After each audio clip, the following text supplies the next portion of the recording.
ಧರ್ಮೇಂದ್ರ ಪ್ರಧಾನ್ ವಿರುದ್ಧ ಕಾಕ್ರೋಚ್ ರಣಕಹಳೆ. ಪ್ರತಿಭಟನಾ ವಿಚಾರಕ್ಕೆ ಸಂಬಂಧಪಟ್ಟಂತೆ ಕಾಕ್ರೋಚ್ ರಣಕಹಳೆಯನ್ನ ಕೂಡ್ತಾ ಇದೆ ಧರ್ಮೇಂದ್ರ ಪ್ರಧಾನ್ ವಿರುದ್ಧ.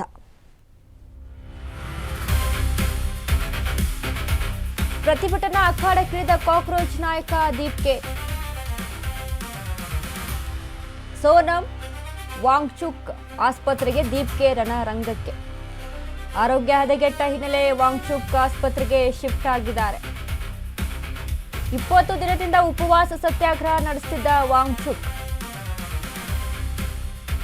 ಸಾಮಾಜಿಕ ಕಾರ್ಯಕರ್ತ ವಾಂಗ್ಚುಕ್ ಆಸ್ಪತ್ರೆಗೆ ಸ್ಥಳಾಂತರ ಮಾಡಲಾಗಿದೆ.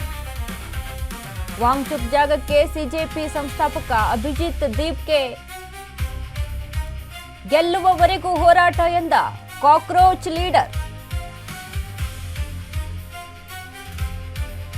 ಸಿಜೆಪಿ ಸಂಸ್ಥಾಪಕ ಅಭಿಜಿತ್ ದೀಪ್ಕೆ ಉಪವಾಸ ಸತ್ಯಾಗ್ರಹ ಶುರುವಾಗಿದೆ. ಧರ್ಮೇಂದ್ರ ಪ್ರಧಾನ್ ವಿರುದ್ಧ ಕಾಕ್ರೋಚ್ ರಣಕಹಳೆ. ವಿಚಾರಕ್ಕೆ ಸಂಬಂಧಪಟ್ಟಂತೆ ಪ್ರತಿಭಟನಾ ಅಖಾಡಕ್ಕಿಳಿದ ಕಾಕ್ರೋಚ್ ನಾಯಕ ದೀಪ್ಕೆ. ಸೋನಂ ವಾಂಗ್ಚುಕ್ ಆಸ್ಪತ್ರೆಗೆ ದೀಪ್ಕೆ ರಣರಂಗಕ್ಕೆ ಎಂಟ್ರಿಯನ್ನ ಕೊಟ್ಟಿದ್ದಾರೆ.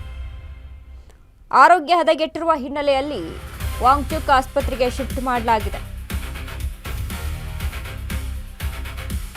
20 ದಿನದಿಂದ ಉಪವಾಸ ಸತ್ಯಾಗ್ರಹ, ಆರೋಗ್ಯದಲ್ಲಿ ಏರುಪೇರು.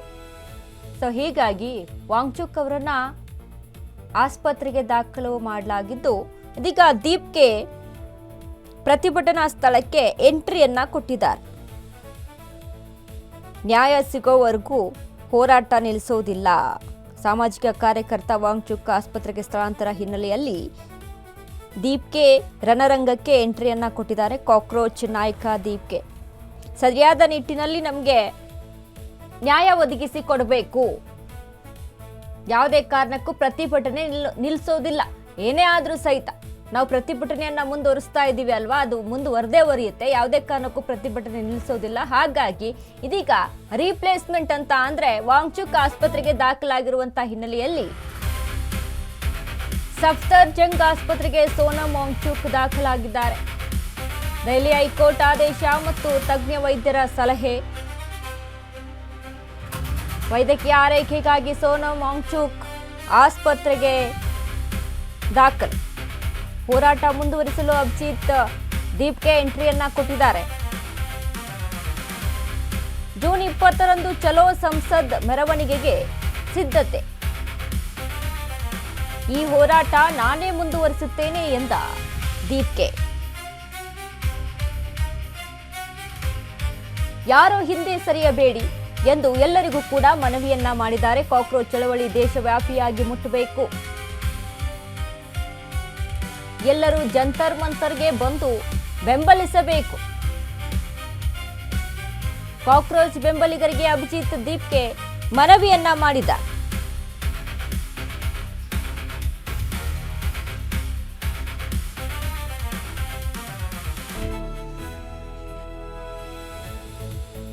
ಸಫ್ದರ್ಜಂಗ್ ಆಸ್ಪತ್ರೆಗೆ ಸೋನಂನ ದಾಖಲಿಸಿರುವಂತಹ ಹಿನ್ನೆಲೆಯಲ್ಲಿ ಅಂದ್ರೆ ಆರೋಗ್ಯ ಹದಗೆಟ್ಟಿದೆ. ಆರೋಗ್ಯದ ದೃಷ್ಟಿಯಿಂದಾಗಿ ದೆಹಲಿ ಹೈಕೋರ್ಟ್ ಮತ್ತು ತಜ್ಞ ವೈದ್ಯರ ಸಲಹೆಯ ಮೇರೆಗೆ ಸಫ್ದರ್ಜಂಗ್ ಆಸ್ಪತ್ರೆಗೆ ಸೋನಂ ವಾಂಗ್ಚುಕ್ ದಾಖಲಾಗಿದ್ದಾರೆ. ಏನೇ ಆದ್ರೂ ಸಹಿತ ನಾವು ಹೋರಾಟವನ್ನ ನಿಲ್ಲಿಸೋದಿಲ್ಲ, ಸಂಸದ ವಿರುದ್ಧ ನಾವು ಹೋರಾಟವನ್ನ ಮುಂದುವರಿಸ್ತೀವಿ ಅನ್ನುವಂಥದ್ದು ಅಭಿಜಿತ್ ದೀಪ್ಕೆಯ ನಿಲುವು. ಹಾಗಾಗಿ ಅಭಿಜಿತ್ ದೀಪ್ಕೆ ಇದೀಗ ಎಂಟ್ರಿಯನ್ನ ಕೊಟ್ಟಿದ್ದಾರೆ. ಜುಲೈ 20 ತಾರೀಕರಂದು ಚಲೋ ಸಂಸದ್ ಮೆರವಣಿಗೆಗೆ ಸಿದ್ಧತೆಯನ್ನ ಮಾಡಿಕೊಳ್ಳಲಾಗ್ತಾ ಇದೆ. ಚಲೋ ಸಂಸದ್ ಅನ್ನುವಂಥ ಮೆರವಣಿಗೆಯನ್ನ ಮಾಡಿಕೊಳ್ಳುವಂಥದ್ದು. ಇನ್ನು ಈ ಹೋರಾಟ ನಾನೇ ಮುಂದುವರಿಸ್ತೇನೆ ಅಂತ ದೀಪ್ಕೆ ಹೇಳಿದ್ದಾರೆ. ಯಾರು ಹಿಂದೆ ಸರಿಯಬೇಡಿ, ಎಲ್ರಿಗೂ ಕೂಡ ಮನವಿಯನ್ನ ಮಾಡ್ಕೊಳ್ತೇನೆ. ಏನೇ ಆದ್ರೂ ಸಹಿತ ಈ ಹೋರಾಟ ಮುಂದುವರಿಸೋದೆ ಅನ್ನುವಂಥ ನಿಟ್ಟಿನಲ್ಲಿ ನಮಗೆ ಯಾವಾಗ ಸರಿಯಾದ ರೀತಿಯಲ್ಲಿ ನ್ಯಾಯ ಒದಗಿಸಿಕೊಡ್ಲಾಗುತ್ತೆ ಅಲ್ಲಿಯವರೆಗೂ ಕೂಡ ಹೋರಾಟ ಮುಂದುವರಿಯುತ್ತೆ. ಯಾವುದೇ ಕಾರಣಕ್ಕೂ ಹಿಂದೆ ಸರಿಬೇಡಿ. ಯಾರು ಕೂಡ ಈ ಒಂದು ಪ್ರತಿಭಟನೆಯಿಂದ, ಈ ಒಂದು ಹೋರಾಟದಿಂದ ಹಿಂದಕ್ಕೆ ಸರಿಯೋದು ಬೇಡ. ಆರೋಗ್ಯದಲ್ಲಿ ಏರುಪೇರಾದಂಥ ಕಾರಣಕ್ಕೆ ಇದೀಗ ಸಫ್ದರ್ಜಂಗ್ ಆಸ್ಪತ್ರೆಗೆ ಸೋನಂ ವಾಂಗ್ಚುಕ್ ದಾಖಲಾಗಿದ್ದಾರೆ. ಏನೂ ಸಮಸ್ಯೆ ಇಲ್ಲ. ಬಟ್ ಇಲ್ಲಿ ಏನೇ ತೊಂದರೆ ಆದ್ರೂ ಕೂಡ, ಯಾರಿಗೆ ಏನೇ ಸಮಸ್ಯೆ ಅನ್ಸಿದ್ರು ಕೂಡ ನಮ್ಮ ಹೋರಾಟ ಮಾತ್ರ ನಿಲ್ಲಿಸೋದು ಬೇಡ. ಜುಲೈ 20ರಂದು ಇನ್ನೂ ಚಲೋ ಸಂಸತ್ ಮೆರವಣಿಗೆಗೆ ಕೂಡ ಸಿದ್ಧತೆಯನ್ನ ನಡೆಸಿಕೊಳ್ಳಲಾಗ್ತಾ ಇದೆ. ಅಂದ್ರೆ ಇದನ್ನೆಲ್ಲ ಗಮನಿಸಿ ನೋಡಿದಾಗ ನಮಗೆ ಅನಿಸುವಂಥದ್ದು, ಈ ಕಾಕ್ರೋಚ್ ಅನ್ನುವಂತಹ ಒಂದು ಏನು ಪಕ್ಷವನ್ನ ಕಟ್ಟಿಕೊಂಡು ತಮ್ಮದೇ ಆದಂತಹ ಪಕ್ಷವನ್ನ ಕಟ್ಟಿಕೊಂಡು ಮುನ್ನೆಲೆಗೆ ಬಂದು ಸಾಕಷ್ಟು ಮಟ್ಟಿಗೆ ಟ್ರೆಂಡಿಂಗ್ ಅನ್ನ ಸೃಷ್ಟಿ ಮಾಡಿತ್ತು. ಏನಿದು ಕಾಕ್ರೋಚ್ ಅನ್ನುವಂಥ ನಿಟ್ಟಿನಲ್ಲಿ ಎಲ್ರಿಗೂ ಕೂಡ ಅನುಮಾನ ಸೃಷ್ಟಿಯಾಗಿತ್ತು. ಬಟ್ ಇದೀಗ ಇವರ ಒಂದಿಷ್ಟು ಸಾಮಾಜಿಕ ಹೋರಾಟಗಳನ್ನ ಮುನ್ನೆಲೆಗೆ ಇಟ್ಕೊಂಡು, ಸಾಮಾಜಿಕ ಸೇವೆಗಳನ್ನ ಮುನ್ನೆಲೆಗೆ ಇಟ್ಕೊಂಡು ನಾವು ಈ ಒಂದು ಪಕ್ಷವನ್ನ ಕಟ್ಕೊಳ್ತಾ ಇದ್ದೀವಿ. ಯಾರೇ ಏನೇ ವಿರೋಧ ಮಾಡಿದ್ರು ಕೂಡ ಕಾಕ್ರೋಚ್ ಪಕ್ಷದ ವಿಚಾರಕ್ಕೆ ಸಂಬಂಧಪಟ್ಟಂತೆ ಯಾರು ಕೂಡ ನಾವು ತಲೆ ಕೆಡಿಸ್ಕೊಳ್ಳೋದಿಲ್ಲ. ಸಾಕಷ್ಟು ವಿರೋಧಗಳು ಕೇಳಿ ಬಂತು. ಇದರಲ್ಲಿ ಪಾಕಿಸ್ತಾನಿಗಳು ಜಾಸ್ತಿ ಇದ್ದಾರೆ ಅಥವಾ ಇದರಲ್ಲಿ ಏನೋ ಒಂದು ಭಯೋತ್ಪಾದನೆ ರೀತಿಯಲ್ಲಿ ಈ ಪಕ್ಷದಲ್ಲಿ ಸೇರ್ಕೊಳ್ತಾ ಇದ್ದಾರೆ, ಸೊ ಹಾಗಾಗಿ ಸಮಾಜಕ್ಕೆ ಇದು ಒಳಿತಲ್ಲ ಅನ್ನುವಂಥ ನಿಟ್ಟಿನಲ್ಲಿ ಸೋಷಿಯಲ್ ಮೀಡಿಯಾದಲ್ಲಿ ಕಡಿಮೆ ಅವಧಿಯಲ್ಲಿ ಇಷ್ಟರ ಮಟ್ಟಿಗೆ ಒಂದು ಫಾಲೋವರ್ಸನ್ನು ಪಡೆದುಕೊಂಡಿತ್ತಲ್ವಾ ಇದು. ಸೊ ಅದೆಲ್ಲವೂ ಕೂಡ ಒಂದಿಷ್ಟು ಡಿಲೀಟ್ ಆಗುತ್ತೆ. ಇದೆಲ್ಲ ಆದಮೇಲೆ ಹಲವಾರು ಆರೋಪಗಳು ಕೂಡ ಕೇಳಿ ಬಂತು. ಅದಾದ್ಮೇಲೆ ಇದೀಗ ಈ ಒಂದು ಹೋರಾಟ ಕೂಡ ಸಂಸದ ಧರ್ಮೇಂದ್ರ ಪ್ರಧಾನ್ ವಿರುದ್ಧದ ಈ ಒಂದು ಹೋರಾಟ ಏನಿದೆಯಲ್ಲ, ಇದನ್ನ ನಾವು ಇಲ್ಲಿಗೆ ಸ್ಟಾಪ್ ಮಾಡೋದಿಲ್ಲ ಅಂತ ಹೇಳುತ್ತೆ.